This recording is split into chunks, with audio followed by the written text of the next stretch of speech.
छोड़कर अब फिक्र सारे फिक्र मौला करके देख, फिक्र दुनिया करके देखी फिक्र उक़बा करके देख। छोड़कर अब फिक्र सारे फिक्र मौला करके देख, किसने किसको क्या दिया कौन है किसका बना, सबको अपना करके देखा रब को अपना करके देख।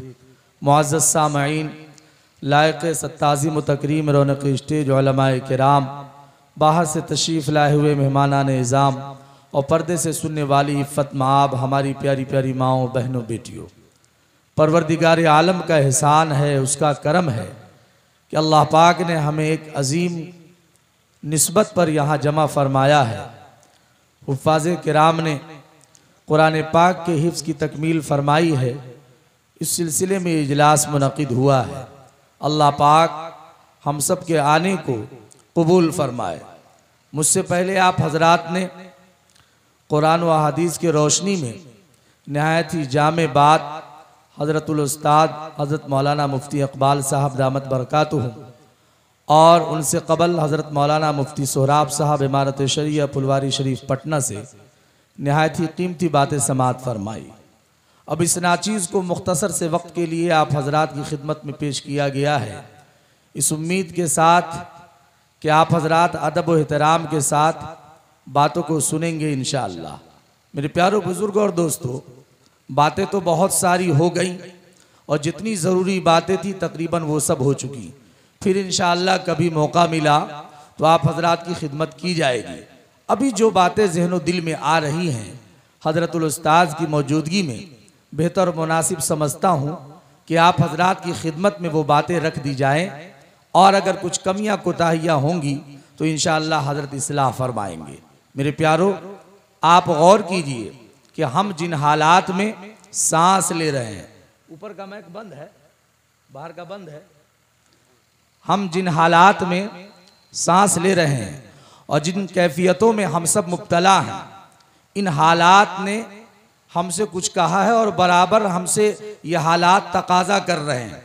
हमने कभी गौर किया कि लॉकडाउन से कबल और उस दरमियान और अब हमारी क्या कैफियत थी और है, और आइंदा हमारी कैफियत क्या होगी, इसके लिए हमने क्या कुछ तैयारी की है। बगैर किसी तमहीद के चंद बातें सुने मेरे प्यारों। हम सब के सब अपने हालात का जायज़ा लें, अपनी ज़ात के एतबार से, अपने घर के एतबार से, अपने मोहल्ले पड़ोस के एतबार से, मर्द व ख़वातीन के एतबार से, बच्चे और बच्चियों के एतबार से, कि जो लॉकडाउन में जो हमारी हालतें थीं और उससे कबल या अब भी वैसे ही है या कुछ तब्दीलियाँ आई हैं। अगर तब्दीलियाँ आई हैं और नेक रविश हमने इख्तियार की है, नेक राह हमने इख्तियार की है, तो हम काबिल मुबारकबाद हैं और अल्लाह का करम हमारे साथ है। और अगर नहीं तो मेरे प्यारों अफसोस का मकाम है। अल्लाह तबारक व तआला जब किसी बंदे को आजमाता है, अल्लाह पाक जब किसी का इम्तिहान लेता है, तो हमें ये देखना है कि आजमाइश से पहले, इम्तिहान से पहले उस बंदे की क्या कैफियत थी। अगर वो मस्जिदों को वीरान करने वाला था, माँ बाप को सताने वाला था, पड़ोसियों को तकलीफ देने वाला था, कुरान करीम से दूर था और मेरे प्यारों बुजुर्गों और दोस्तों नफरतों अदावत के बीज बोता था, और अब भी वही कैफियत है, तो समझ लेना चाहिए कि अल्लाह हमारा हमसे नाराज हो चुका है। इस वजह से हमें अपनी बारगाह में नहीं बुलाता, माँ बाप की खिदमत व इताअत की तौफीक नहीं मिलती, अल्लाह के कलाम की तिलावत की सआदत हमें नसीब नहीं होती, जिक्र व अज़कार की हमें तौफीक नसीब नहीं होती, और सबसे बड़ी बात यह कि गुनाहों को हम गुनाह नहीं समझते और अल्लाह के सामने रोते और गिड़गिड़ाते नहीं। क्या हमारे सामने हमारी निगाहों में वो मिसालें मौजूद नहीं कि दुनिया में न जाने कैसे कैसे पावर वाले लोग और ताकत व कुव्वत के मालिक लोग आए, और आए तो आए और चले भी गए, हमारी निगाहों ने नहीं देखा। हम शहरों का सफर करते हैं, हम भी करते हैं और आप भी करते हैं। हमने देखा होगा दिल्ली में, मुंबई में, कोलकाता में, बेंगलोर में, केरला में और दीगर बड़े बड़े शहरों में कि अल्लाह तबारक व तआला की मखलूकों में बेशुमार ऐसी मखलूक है, और सबसे खूबसूरत मखलूक हजरत इंसान को देख लीजिए। इसमें ऐसे ऐसे लोग हैं, किसी के हाथ नहीं, किसी के पाँव नहीं, किसी का दिमाग ठिकाने नहीं। क्या परवरदिगार आलम का ये हम पर एहसान नहीं है कि अल्लाह पाक ने ये सब कुछ हमको सही सालिम अता फरमाया है।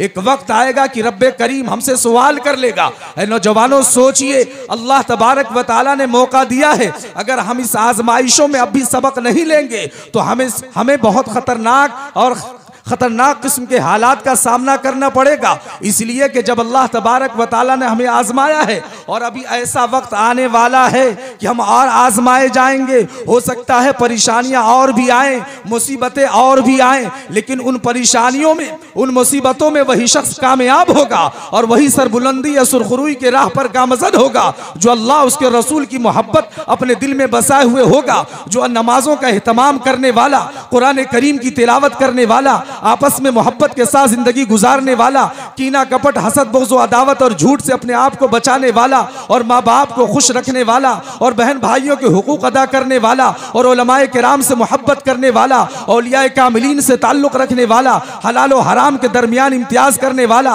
हराम से बचने वाला और हलाल को अपनाने वाला होगा, जिसके ज़बान पर अल्लाह का जिक्र होगा, जिसके ज़बान पर नबी पाक सल्लल्लाहु अलैहि वसल्लम का दरूद होगा, जो अल्लाह की याद से अपने दिलों को गरमाए और बसा हुए होगा। फरमाया आजमाइशों में वही बचेगा जो हालात की खबर रखते हुए पूरे इस्लामी और ईमानी तशख़्ख़ुस के साथ अपनी जिंदगी को गुजारते हुए, आपस की मोहब्बत के साथ दिल को लबरेज करते हुए जो कदम आगे बढ़ाएगा और हालात के नज़ाकत को समझेगा, वो खा नौजवान हो या मर्द हो या औरत हो। अफसोस के साथ कहना पड़ता है कि आज हमारी माएँ भी, बहनें भी, बेटियां भी और खुसूसन नौजवान, आप देख लीजिए लॉकडाउन में कैसे हालात थे, उसके बाद अब भी नौजवानों को देख लीजिए कि वो एंड्रॉइड सेट लेकर के मुस्तकिल कोई गेम में, कोई क्रिकेट में, न जाने कैसी कैसी वाहियात चीजों में मुब्तला मुस्तकिल रहते हैं। उन्हें इतनी तौफीक नहीं होती कि 24 घंटा गुजर जाता, लेकिन वो अल्लाह जिसने हमें आंख दी है, हम इस आंख के जरिए से कुरान को नहीं देखते। वो अल्लाह जिसने हमें जबान अता किया है, इस जबान से हम कुरान की तिलावत की सादत हासिल नहीं करते। ऐ नौजवानों बताओ, क्या हम उस वक्त को भूल गए जिसे मौत कहते हैं, वक्त वफात, वक्त ममात कहते हैं, जिसे वक्त सकरात कहते हैं। एक वक्त आएगा कि परवरदिगार आलम हमें बुलाएगा, उस वक्त क्या काम देगा? अगर हमने अल्लाह के कलाम से मोहब्बत की होगी और वक्त का सही इस्तेमाल किया होगा, वही नौजवान, वही इंसान कामयाब होगा। वरना देख लीजिए जिन हालात से हम सब दो चार हैं, और इन हालात में हमें कोई फिक्र नहीं और कोई हरकत नहीं है। परवरदिगार आलम के सामने हम कौन सा मुंह लेकर के जाएंगे? ऐ लोगों, अल्लाह के लिए तैयार हो जाइए। जैसा कि हजरतुल उस्ताद ने फरमाया, हजरत मौलाना मुफ्ती इकबाल साहब ने फरमाया, कुरान के ताल्लुक से बताया, हजरत मौलाना मुफ्ती सोहराब साहब ने बतलाया, इस्लाह के ताल्लुक से बतलाया। अब भी वक्त है लोगों, अल्लाह के लिए डरिए और उस वक्त के आने से पहले तैयार हो जाइए कि जब हाथ तो होगी लेकिन हरकत उसमें नहीं होगी, आंख तो होगी लेकिन अल्लाह पाक रोशनी की कुव्वत छीन चुका होगा, पाँव तो होगा लेकिन उसके अंदर चलने की सलाहियत नहीं होगी, जिस्म तो होगी लेकिन उसके अंदर जाने नहीं होगी, रूह नहीं होगी।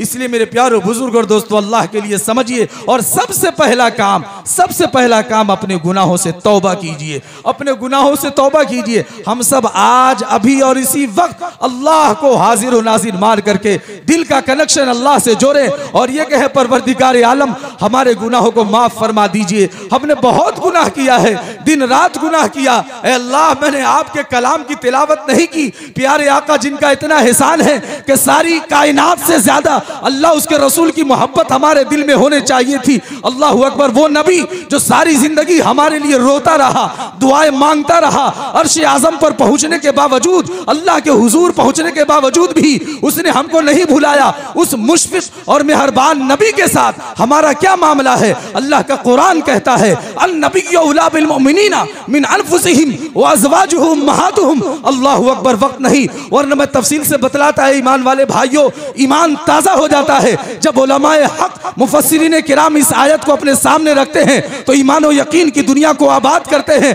ऐ लोगों, हमने कभी गौर किया कि अल्लाह के नबी सारी कायनात में, मुझे अपनी जान की इतनी फिक्र नहीं, माँ बाप को भी, हमारे माँ बाप जो अल्लाह के बाद जिनके साथ हुस्न सलूक का हुक्म दिया गया, अल्लाह ने कुरान मुक़द्दस में ये बात इरशाद इरशाद फरमाई, उस माँ बाप से भी ज्यादा सारी कायनात में सबसे ज्यादा अगर कोई हमारा दर्द रखने वाला, कोई मुशफिक और करम फरमा है, कोई हमारा ख्याल करने वाला, कोई हमारे लिए रोने वाला, कोई हमारे लिए रब से मांगने वाला है, तो प्यारे आका जनाब मोहम्मद रसूलुल्लाह सल्लल्लाहु अलैहि वसल्लम की मुकद्दस जात है। उस नबी पाक पर 24 घंटा में 10 मरतबा भी हम दरूद पाक पढ़ते या नहीं, दिन में या दोपहर में या रात में, सोते वक्त हम उस नबी को याद करते या नहीं। ऐ मेरे प्यारो बुजुर्ग और दोस्तों, हम अपना मुहासबा करें और आज ही नियत और इरादा करें कि इंशाअल्लाह हम रोजाना कलाम पाक की तिलावत भी करेंगे और दरूद पाक कसरत के साथ पढ़ेंगे। परवरदिगार आलम से दुआ है जो अच्छी और प्यारी बातें कही गई हैं, मौला करीम मुझे भी और आप तमामी हजरात को